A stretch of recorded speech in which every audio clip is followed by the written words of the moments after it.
go grab your favorite pen and a piece of paper because we are going to jump right in. So for this drawing, I just got started by tracing out something circular. I had some duct tape lying around and that was the perfect shape for putting into my journal. So I'm just tearing the paper. I'm not really too careful with it because I'm just going to jump right in, and I'm going to grab just a regular marker. So if you have a Sharpie or anything like that lying around, I'm really only doing this because I want to have a thicker line around the outside of my drawing. And then I'm going to jump in with this gel pen. This is pretty much my go-to these days. It's my favorite. It's a pretty inexpensive, so it worked out really nicely. And I'm going to create these petals for these flowers. And the key to making this look extra delicious is to make sure that the petals are fairly wide. So in a sense, they need to be kind of chunky. And then I'm going to fill in the petals with these contour lines.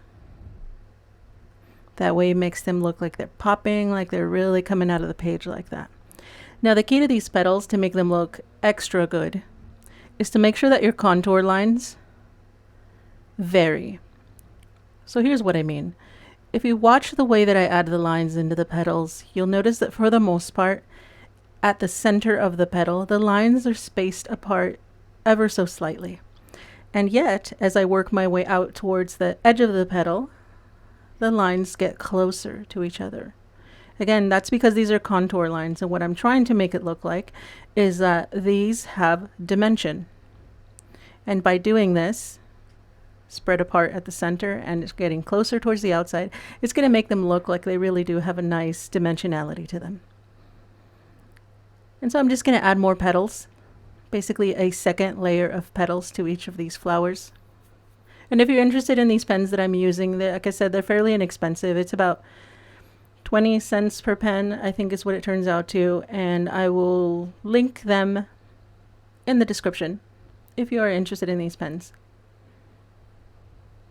I think they work pretty well. The ink flows pretty nicely and the price is pretty good. For the amount of drawing that I do, these are a good deal.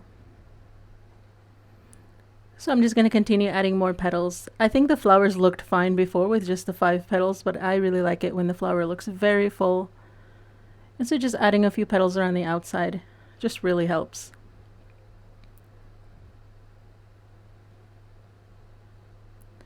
And so here I'm just finishing up those petals. And you'll notice that something else that I'm starting to do is that around the center of those flowers, I'm adding a few extra lines. Just very tiny little lines. And what those lines are representing is just a little bit of shading. Makes it look darker right there. And this again adds to that look, makes it pop out more from the page.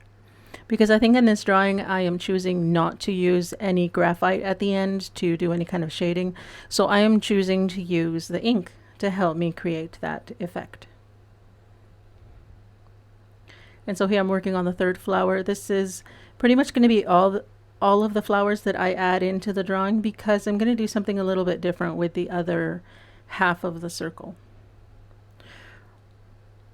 Something that you can do at this point is simply choose to draw the flowers and then maybe try experimenting with some color. If you have any kind of markers or color pencils, you can color in the background and this would still look really nice.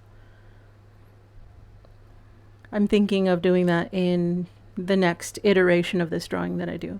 But for this one, what I really want to do is I'm going to add in all these little shapes.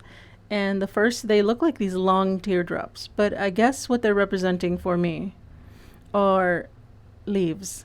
So they're almost like little leaves or like lichen or just little things growing around the flowers. It can be a bit abstract sometimes, but really I'm just choosing shapes that appeal to me. And you can see that in between I throw in a few little circles. They're like little bubbles. I like the way they look in there, so that's nice.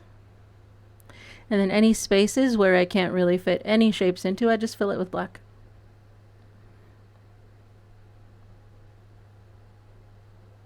And as I go around filling those in, you'll notice that each one of those little drop shapes, each one of those leaves has a tiny line in there. It also helps create that dimensionality. Makes it just a little bit darker. But what I'm going to do is I start going around the edge. I will fill it in but then I will slowly start to taper it off. It won't be quite as dense.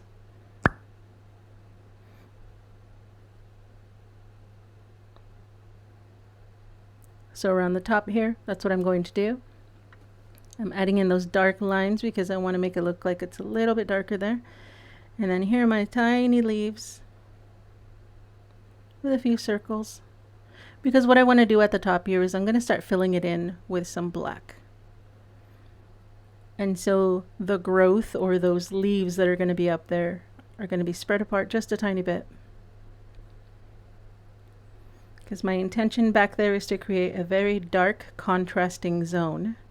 And so in order to do that, I think the best idea for me is to create these sort of longer leaves that really extend out into that dark area.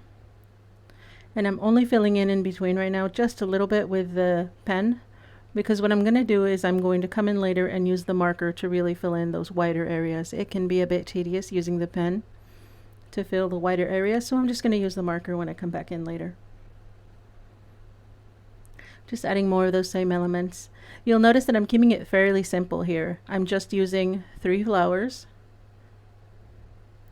lots of these leaves, and some circles throughout. And those are the only elements that I'm using here. I'm not using a whole lot of different ones because sometimes for me, if there are too many things going on, it loses the appeal. So I'm just using 3 elements.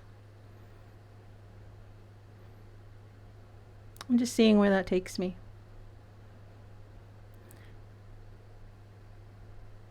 So this is the point where I just decided to fill in with a marker. Makes it easier. If you have any markers lying around, this is the perfect time to use them. Again, this is a permanent marker. I think it's the Amazon brand, so they were a pretty good price. I'm not exactly in love with them, but they do serve a purpose. And this is the perfect time to use those. And I'm just going to go around the edges with the pen, just because it's very hard to do that with the larger marker. And as I finish this up, I'm already contemplating what kind of colors I want to use. For now, I won't use any. What I'll probably do is I'll come in the next day and add some color. It tends to be my thing.